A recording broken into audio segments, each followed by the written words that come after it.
guys, this is Melody, and today I'm going to be reviewing an app for you. It is called Medibang. Oh, I have notifications. Let's find it here. Here we are. I'm going to apologize now if the lighting is weird.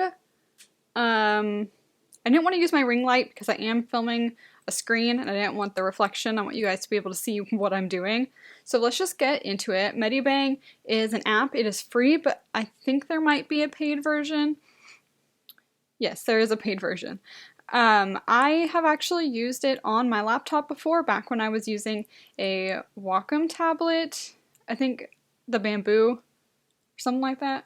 Anyway, it was one where you're not drawing on the actual screen, you're using the computer, and it was the first free drawing program that I used and actually liked, because obviously I wasn't using Photoshop at the time, Procreate wasn't around, and I did not have an iPad. Now that I have an iPad, I primarily use Procreate. However, I was doing a commission for somebody and they intend to print the digital image as a poster. Because of that, I wanted to have a really high resolution so that when they print it, it looks good. But Procreate only works up to a certain resolution. I don't remember what the number is, but if you go in there and you try to make it so big, it'll tell you, one, it'll shrink your layers, so you can only have like 2 layers or 3 layers, and then eventually it'll just tell you that it's too big, the app doesn't support it. However, Medibang does support it, and we'll get into that later. So the first thing you'll notice here is that if you have the app closed for a little while, when you come back, it says, confirm return. Medibang Paint tablet closed unexpectedly. Would you like to reopen You Last Canvas? I actually didn't notice that typo until now. Anyway, I don't know what happens if you hit discard. I've been scared to hit discard, so I always just hit recover, and it'll take you to whatever you were working on last. So this is the commission I've been working on. As you can see, I'm almost finished. I just need to finish this guy in the background. A lot of the things on here are pretty self-explanatory. Obviously, you have your fill tool and those kinds of things. You have your layers. You know, you turn them on and off. You have settings for your layers there. A lot of the stuff is pretty obvious. Some of the stuff that I've heard people complain about is like this, if you want to move it around. They didn't think that was obvious, but I feel like that's not that bad. This is if you want to like move it or make it different sizes, but I guess in other apps this is the more commonly known tool, which I guess is true. To choose your pens, obviously you click the pen, you can click it to make it go away, click this one to set up your pressure sensitivity and things like that. And you double tap to brush / eraser toggle. I don't have an Apple Pencil that does that, because I'm assuming that means like the pencil you double tap, right? But this pencil does not do that. You know, you have your eraser. Some of the stuff I haven't really played with. So like this, the select erase tool allows users to erase parts of selections. This app is known for doing like comic books and stuff, so they have, I think, like comic book layouts, so that if that's the kind of thing you're into, this might be a really useful app for you. For colors, you have this wheel. You also have a palette, so if you want to save certain colors, you can do that. And then there's also a secondary color, so I think there is a way to switch it, and I don't remember how. Oh, that.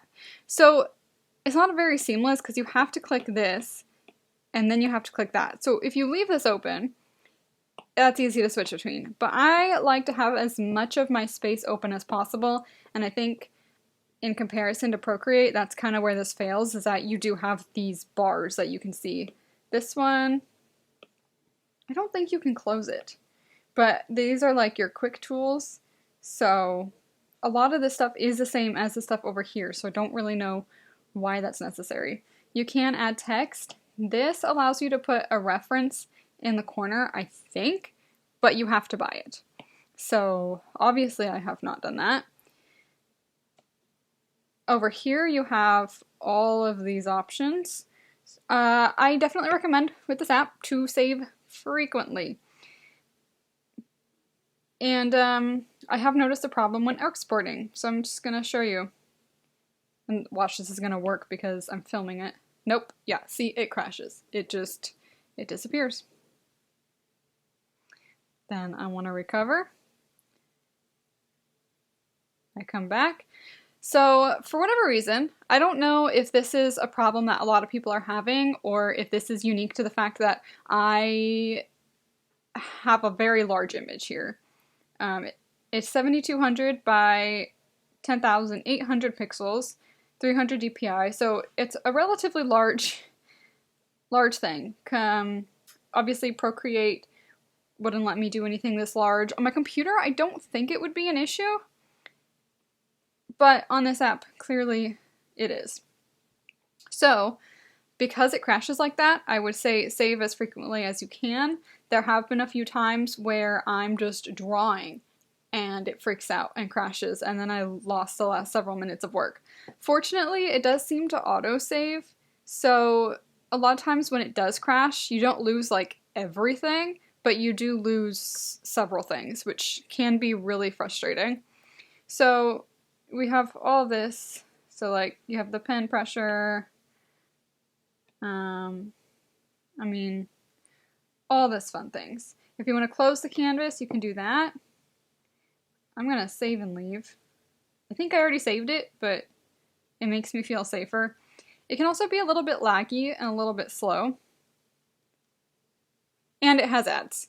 So that's kind of annoying. I assume if you buy the full app, or you buy like the creator package or whatever it was called, you don't have to deal with these, but it's there.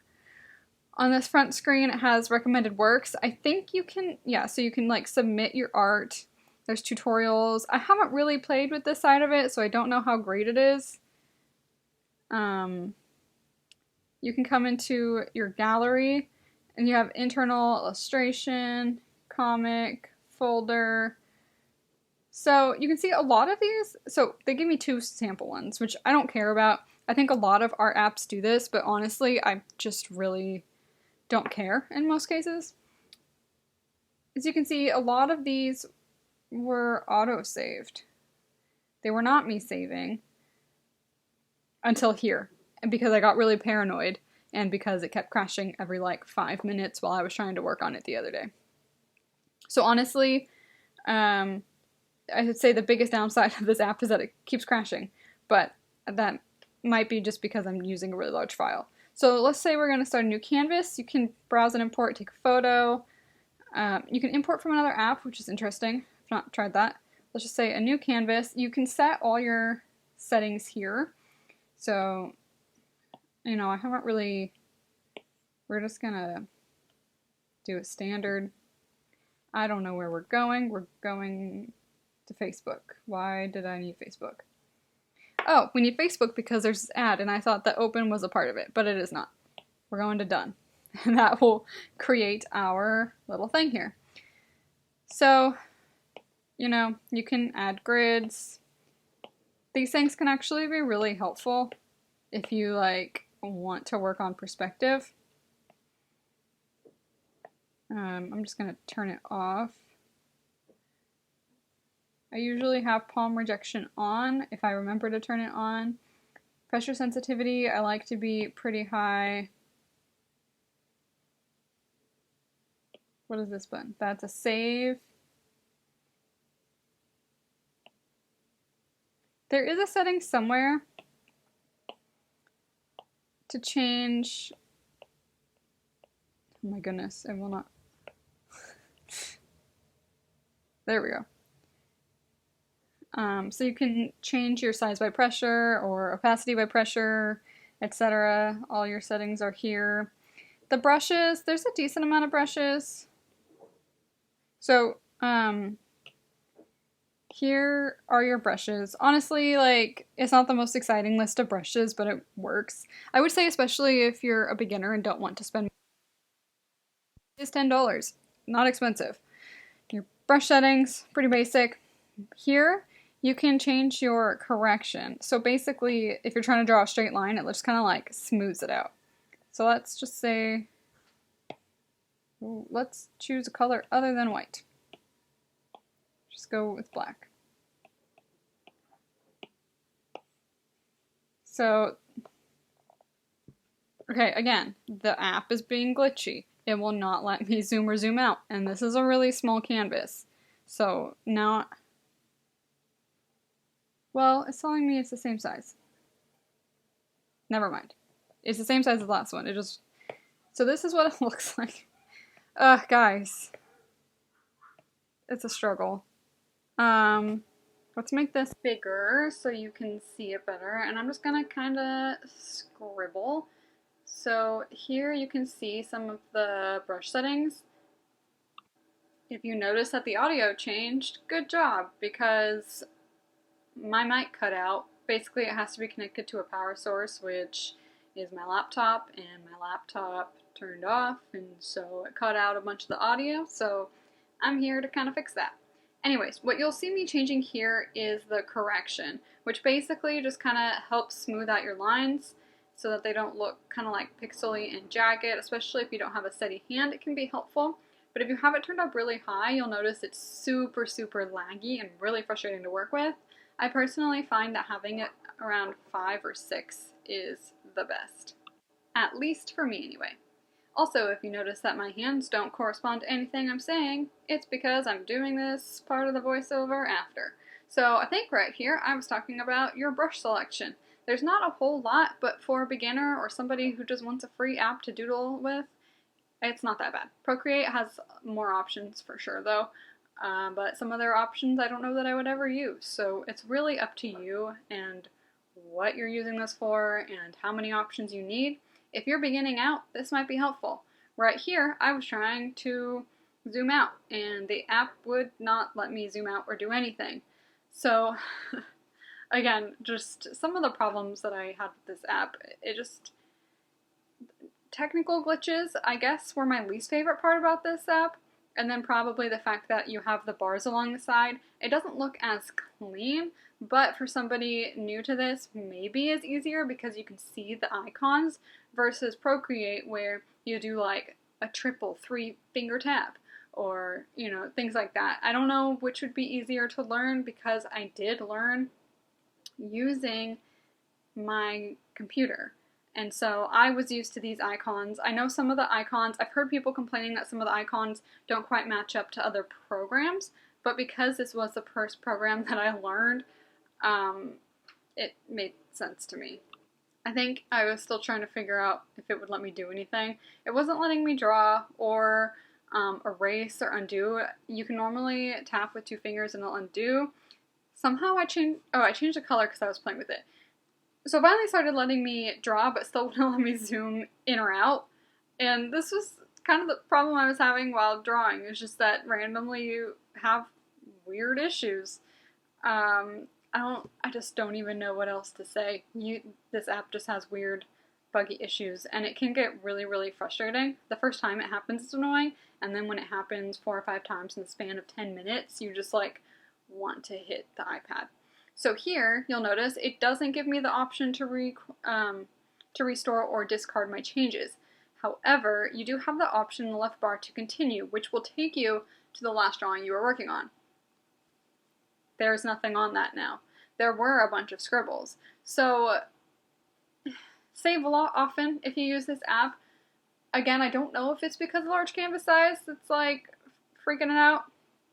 But if you don't save and that happens, it may or may not bring what you've been working on back. I think the reason it didn't allow me to recover or discard in this case was because there was no initial save for this. So maybe like do a little bit, save it, and then it'll give you those options, because I've never seen it not pop up with that option before. I think here, honestly, I was just still ranting about how frustrating using this app could be at times. I'm not really sure why I'm rotating the canvas and making it bigger and smaller. I think I was just moving my hands while I was talking about something. And make sure to like, comment, subscribe, and I'll see you guys in the next one. Bye!